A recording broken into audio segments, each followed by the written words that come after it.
بسم اللہ الرحمن الرحیم۔ اسلام میں جب 4 شادیوں کی اجازت ہے تو حضرت فاطمہ سلام اللہ علیہا کی زندگی میں جب حضرت امام علی کی دوسری شادی ہونے لگی تو رسول اللہ صلی اللہ علیہ وآلہ وسلم نے اس شادی کو کیوں روک دیا؟ کیا واقعی حضرت علی دوسری شادی کرنا چاہتے تھے یا ان کے لیے کوئی چال چلی گئی تھی؟ ابو جہل کی بیٹی کے خانوادہ اہل بیت میں آ جانے سے اگر کوئی خطرہ تھا تو کیا حضرت ام حبیبہ بنت ابی سفیان کے حرم رسالت میں داخل ہونے سے وہی خطرہ نہ تھا؟ کیوں حضور صلی اللہ علیہ وآلہ وسلم نے حضرت علی کو جویریہ بنت ابو جہل سے نکاح کرنے سے روکا اور خود حضرت ام حبیبہ بنت ابو سفیان سے شادی کی؟ دوستو، ویڈیو کو مکمل دیکھیے بنا آپ اس بارے میں کوئی بھی حتمی فیصلہ نہیں کر پائیں گے۔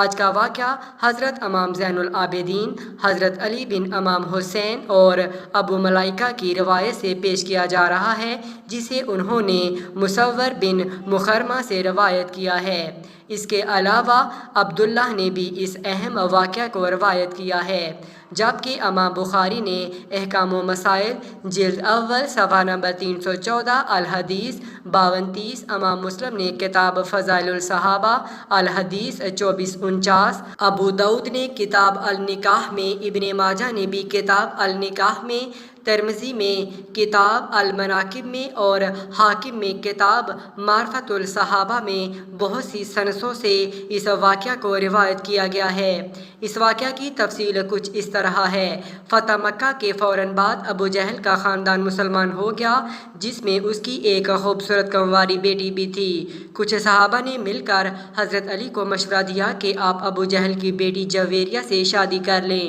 کچھ صحابہ نے نکاح کا پیغام جویریہ کے گھر بھیج دیا۔ ابو جہل چونکہ غزوہ بدر میں ہی جہنم واصل ہو چکا تھا، اب اس کی 14 سالہ بیٹی کی کفالت ابو جہل کے 2 بھائیوں حارث بن ہشام اور سلم بن ہشام کے سپرد تھی۔ چونکہ سارا خاندان ہی فتح مکہ پر مسلمان ہو چکا تھا، یہ دونوں نکاح کا پیغام ملتے ہی نبی کریم صلی اللہ علیہ وآلہ وسلم کی بارگاہ میں حاضر ہوئے۔ دوسری طرف حضرت فاطمہ سلام اللہ علیہا بھی حضرت علی کے دوسرے نکاح کی باتیں صحابیت سے سن چکی تھیں اور حضور صلی اللہ علیہ وآلہ وسلم سے پہلے ہی اس کا ذکر کر چکی تھیں۔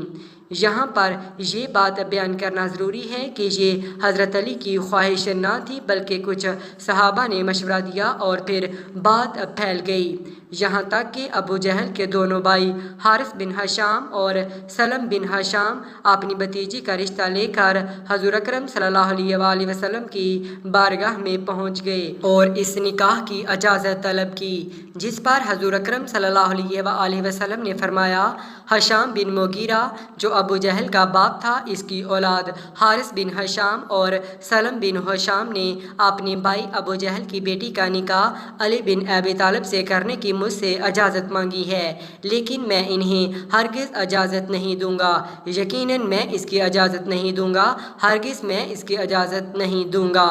البتہ اگر علی بن ابی طالب میری بیٹی کو طلاق دے کر ان کی بیٹی سے نکاح کرنا چاہے تو میں اس میں رکاوٹ نہیں بنوں گا، کیونکہ فاطمہ میرے جگر کا ٹکڑا ہے، جو اس کو برا لگے وہ مجھ کو بھی برا لگتا ہے، اور جس چیز سے اسے تکلیف پہنچتی ہے اس سے مجھے بھی تکلیف پہنچتی ہے۔ اس کے بعد حضور صلی اللہ علیہ وآلہ وسلم نے فرمایا، میں حلال کو حرام اور حرام کو حلال نہیں کرتا مگر خدا کی قسم، اللہ کے رسول صلی اللہ علیہ وآلہ وسلم کی بیٹی اور اللہ کے رسول صلی اللہ علیہ وآلہ وسلم کے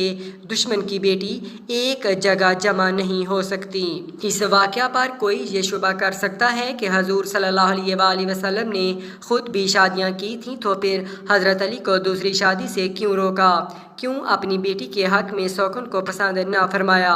آپ دیکھیے رسول اللہ صلی اللہ علیہ وآلہ وسلم کے معاملہ میں کیا پیچیدگی واقع ہوتی ہے۔ شرعاً آپ صلی اللہ علیہ وآلہ وسلم کی بیٹی پر بھی سوکن لانا آپ صلی اللہ علیہ وآلہ وسلم کے داماد کے لیے حلال تھا، اسی وجہ سے حضور صلی اللہ علیہ وآلہ وسلم نے بھی یہ نہیں فرمایا کہ ان کے لیے یہ فعل حرام ہے، بلکہ آپ صلی اللہ علیہ وآلہ وسلم نے خود تصریح فرمائی کہ حلال کو حرام نہیں کرتا، لیکن یہاں حضور صلی اللہ علیہ وآلہ وسلم کی ایک ہی شخصیت میں دو مختلف حیثیتیں جمع تھیں۔ ایک حیثیت میں آپ صلی اللہ علیہ وآلہ وسلم انسان تھے اور فطرتاً یہ ممکن نہ تھا کہ آپ صلی اللہ علیہ وآلہ وسلم کی صاحبزادی کے گھر میں سوکن آنے سے تلخی پیدا ہو، اس کا تھوڑا یا بہت اثر آپ صلی اللہ علیہ وآلہ وسلم کی طبیعت پر نہ پڑے۔ دوسری حیثیت میں آپ صلی اللہ علیہ وآلہ وسلم اللہ کے رسول تھے اور رسول کی حیثیت سے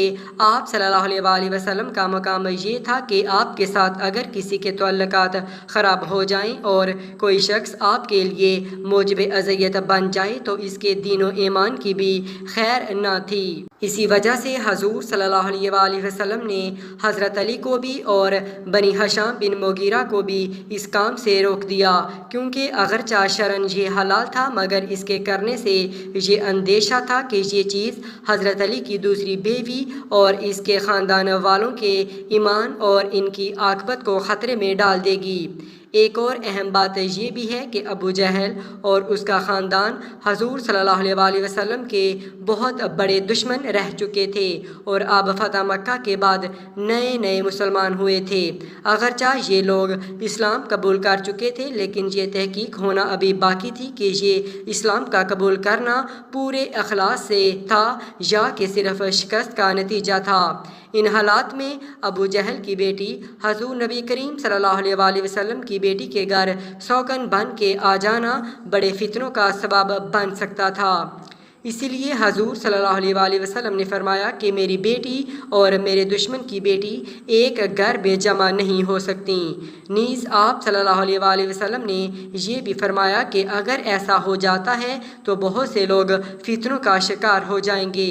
اب لوگ یہ سوال بھی کرتے ہیں کہ ابو جہل کے خاندان سے کہیں زیادہ نبی پاک صلی اللہ علیہ وآلہ وسلم کا دشمن تو ابو سفیان کا گھرانہ تھا، تو پھر اگر ابو جہل کی بیٹی خانوادہ رسالت میں شامل نہیں ہو سکتی تو پھر حضور صلی اللہ علیہ وآلہ وسلم نے ابو سفیان کی بیٹی حضرت ام حبیبہ سے نکاح کر کے انہیں کیوں ازواج مطہرات میں شامل کیا؟ یاد رہے کہ ابو جہل کی بیٹی اور اس کا سارا خاندان فتح مکہ ہونے پر مسلمان ہوا، جن کا امتحان ابھی باقی تھا، جبکہ ابو سفیان کی بیٹی حضرت ام حبیبہ جن سے حضور صلی اللہ علیہ وآلہ وسلم نے نکاح فرمایا تھا وہ بہت بڑے امتحانات سے گزر چکی تھیں۔ ابو سفیان کی بیٹی ہند بنت عتبہ کی لخت جگر، جس کی پھوپھی وہ عورت تھی جسے قرآن مجید میں حمالۃ الخطب کا خطاب دیا گیا ہے، جس کا نانا عتبہ بن ربیعہ نبی صلی اللہ علیہ وآلہ وسلم کا بدترین دشمن تھا۔ اس خاندان سے اور اس ماحول سے نکل کر وہ حضرت حمزہ رضی اللہ تعالیٰ عنہ سے بھی پہلے ایمان لاتی ہیں، اپنے شوہر کو مسلمان کرتی ہیں۔ خاندان والے آپ پر بے پناہ ظلم و ستم کرتے ہیں، جس کی وجہ سے آپ حبشہ ہجرت کر جاتی ہیں۔ حبشہ جا کر ایک نیا امتحان شروع ہوتا ہے، وہاں جا کر شوہر عصایت قبول کر لیتا ہے اور حضرت ام حبیبہ دین کی خاطر شوہر سے علیحدگی اختیار کر لیتی ہیں۔ ایک انجان ملک میں آپ تنہا اپنی چھوٹی سی بچی کے ساتھ عزم و استقلال کے ساتھ زندگی گزارنا شروع کر دیتی ہیں۔ تب نبی کریم صلی اللہ علیہ وآلہ وسلم کی نگاہ انتخاب آپ پر پڑتی ہے اور آپ حبش میں ہی ان کو نکاح کا پیغام بھیجتے ہیں۔ غزوہ خیبر کے بعد وہ حبش سے واپس آ کر حرم نبوی میں داخل ہوتی ہیں۔ اس کے تھوڑی ہی مدت بعد قریش صلح حدیبیہ کی خلاف ورزی کے مرتکب ہوتے ہیں اور ان کو اندیشہ ہوتا ہے کہ نبی صلی اللہ علیہ وآلہ وسلم اب مکے پر چڑھائی کر دیں گے۔ اس موقع پر ابو سفیان صلح کی بات چیت کے لیے مدینہ آتا ہے اور اس امید پر بیٹی کے ہاں پہنچتا ہے کہ اس کے ذریعے صلح کی شرط طے کرنے میں سہولت ہوگی۔ برسوں کی جدائی کے بعد پہلی مرتبہ باپ سے بیٹی کو ملنے کا موقع ملتا ہے، مگر جب وہ رسول اللہ صلی اللہ علیہ وآلہ وسلم کے فرش پر بیٹھنے کا ارادہ کرتا ہے تو بیٹی فوراً یہ کہہ کر فرش سے اٹھا دیتی ہے کہ رسول اللہ صلی اللہ علیہ وآلہ وسلم کے فرش پر ایک دشمن اسلام نہیں بیٹھ سکتا۔ ناظرین، ان سب باتوں کے باوجود اگر کوئی شخص حضرت ام حبیبہ کا موازنہ ابو جہل کی بیٹی جویریہ سے کرے تو ہمارے خیال میں اس سے بحث کرنا فضول ہوگا۔ البتہ جویریہ کا حضرت علی کے گھر آنا فتنوں سے خالی نہ تھا، کیونکہ یہ ابو جہل کے خاندان کی سازش بھی ہو سکتی تھی کہ جن کو اسلام لائے ابھی چند مہینے بھی نہ ہوئے تھے۔ اور یہ بات یاد رکھیے کہ جویریہ کا نکاح حضرت امام علی سے نہ ہونے کا سبب سب سے بڑا یہ تھا کہ جو حضور صلی اللہ علیہ وسلم نے فرمایا، میری بیٹی اور میرے دشمن کی بیٹی ایک گھر میں جمع نہیں ہو سکتی۔ اس نکاح کے نہ ہونے کی دوسری بڑی وجہ یہ تھی کہ یہ حضرت علی خود نہ چاہتے تھے، بلکہ یہ تو کچھ صحابہ کے مشورے تھے، جن کی وجہ سے ایسی باتیں پھیل گئیں کہ جویریہ کے چچا حضور اکرم صلی اللہ علیہ وسلم کے پاس حضرت علی کے رشتے کے لیے پہنچ گئے۔